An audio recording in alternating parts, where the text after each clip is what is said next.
क्योंकि आप एक मीणा जाति वर्ग से संबंधित हैं। ऐसी सिचुएशन में आप क्या करेंगे?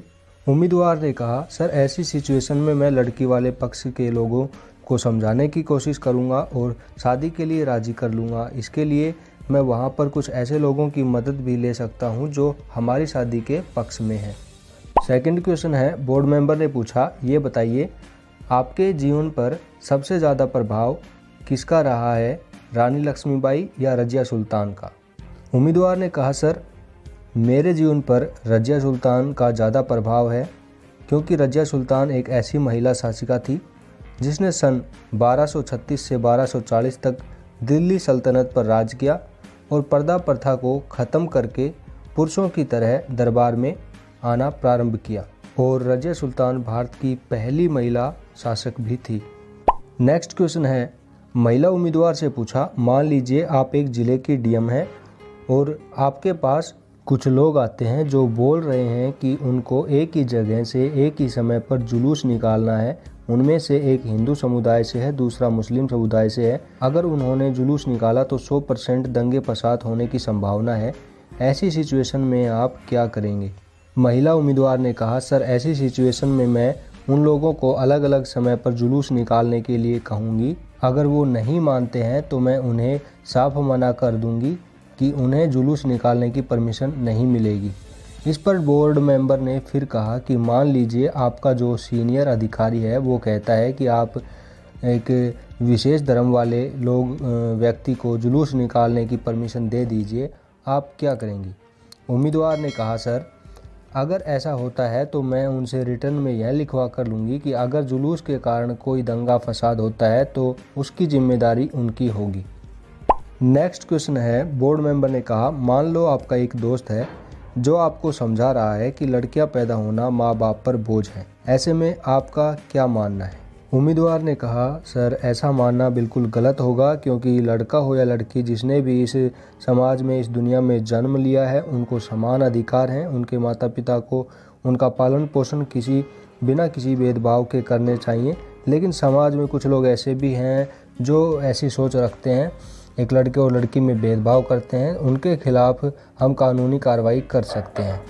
नेक्स्ट क्वेश्चन है, उम्मीदवार से पूछा, ये बताइए 0% GST किन किन चीज़ों पर लगाया गया है? उम्मीदवार ने कहा, वेजिटेबल्स, नॉन ब्रांडेड ग्रोसरी और नमक, दूध, अंडे, मीट आदि इन चीज़ों पर भारत में 0% GST लगाया गया है। नेक्स्ट क्वेश्चन है, बोर्ड मेंबर ने पूछा, हार्डवर्क और स्मार्ट वर्क में क्या अंतर होता है? उम्मीदवार ने कहा, जैसे हार्डवर्क की ज़रूरत होती है वैसे ही स्मार्ट वर्क की भी ज़रूरत होती है, क्योंकि बिना किसी प्लान और डायरेक्शन के किसी भी काम में मनचाहे रिजल्ट नहीं प्राप्त किए जा सकते।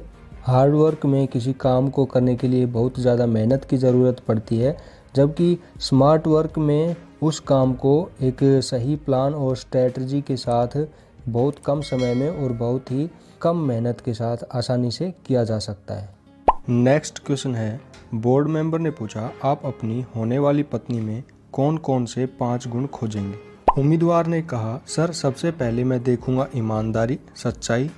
दूसरा, जो मन और विचारों से सुंदर हो, पढ़ी लिखी हो और मेरे कार्यों में मेरी मदद भी कर सके और जो मेरे परिवार के साथ तालमेल बैठा सके।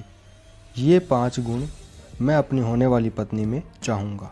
उम्मीदवार से पूछा, ऐसी कौन सी बीमारी है जिससे संक्रमित होना लोग वरदान समझते हैं?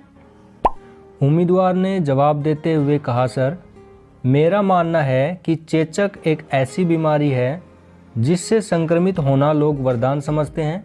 इस रोग को शीतला, बड़ी माता, स्मॉल पॉक्स नामों से भी जाना जाता है। यह रोग एक विषाणु जनित रोग है। दोस्तों, अगर आप ऐसी किसी और बीमारी के बारे में जानते हैं तो कमेंट में ज़रूर लिखें।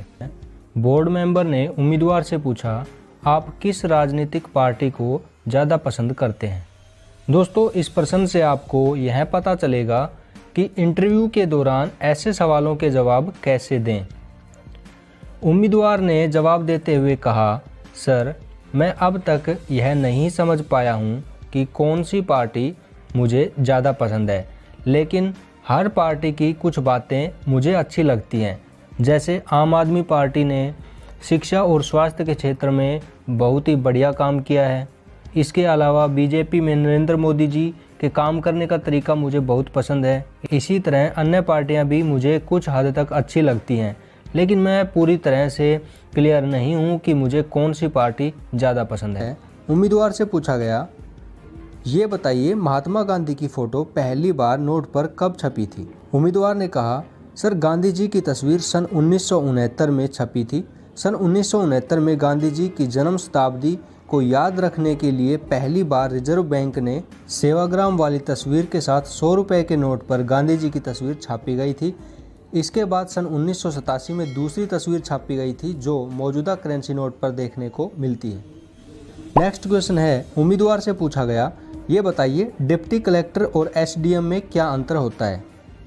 उम्मीदवार ने कहा, sir SDM law and order को लागू करने और उसको बनाए रखने के लिए कार्य करता है, जबकि एक डिप्टी कलेक्टर का मुख्य कार्य रेवेन्यू कलेक्ट करना होता है। नेक्स्ट क्वेश्चन है, एक औरत का ऐसा कौन सा रूप है जिसे उसके पति के सिवा सब देख सकते हैं लेकिन उसका पति कभी नहीं देख सकता? दोस्तों यह एक बहुत ही लॉजिकल सवाल है। अपने दिमाग पर जोर डालो और सोचकर अपना जवाब कमेंट में ज़रूर लिखो। दोस्तों इस सवाल का सही जवाब है महिला के विधवा का रूप जिसे उसका पति कभी नहीं देख सकता। दोस्तों अगला लॉजिकल सवाल है, वह क्या है जो पूरे महीने आपके पास आती रहती है लेकिन 24 घंटे के बाद छोड़कर चली जाती है? दोस्तों इस सवाल का जवाब है तारीख। नेक्स्ट क्वेश्चन है, एक महिला उम्मीदवार से पूछा, 6 से 7 इंच का ऐसा क्या है अगर ना मिले तो लड़कियां उंगली से भी काम चला लेती हैं? दोस्तों यह एक बड़ा ही लॉजिकल सवाल है। कुछ लोग इसका गलत मतलब भी निकाल सकते हैं, लेकिन आपको अपने दिमाग पर थोड़ा जोर डालना है और फिर सोचना है। दोस्तों इस लॉजिकल सवाल का जवाब है टूथब्रश। अगर ना मिले तो उंगली से भी काम चलाया जा सकता है। दोस्तों आपने इस सवाल का जवाब क्या सोचा था कमेंट में ज़रूर लिखें। अगर आपको यह वीडियो अच्छी लगी है तो इसे लाइक और शेयर ज़रूर करें। अगर आप इस चैनल पर नए हैं तो अब इसे सब्सक्राइब कर लीजिए और बेल आइकन को दबाकर ऑल नोटिफिकेशन ऑन कर लीजिए। मिलते हैं नेक्स्ट वीडियो में। जय हिंद।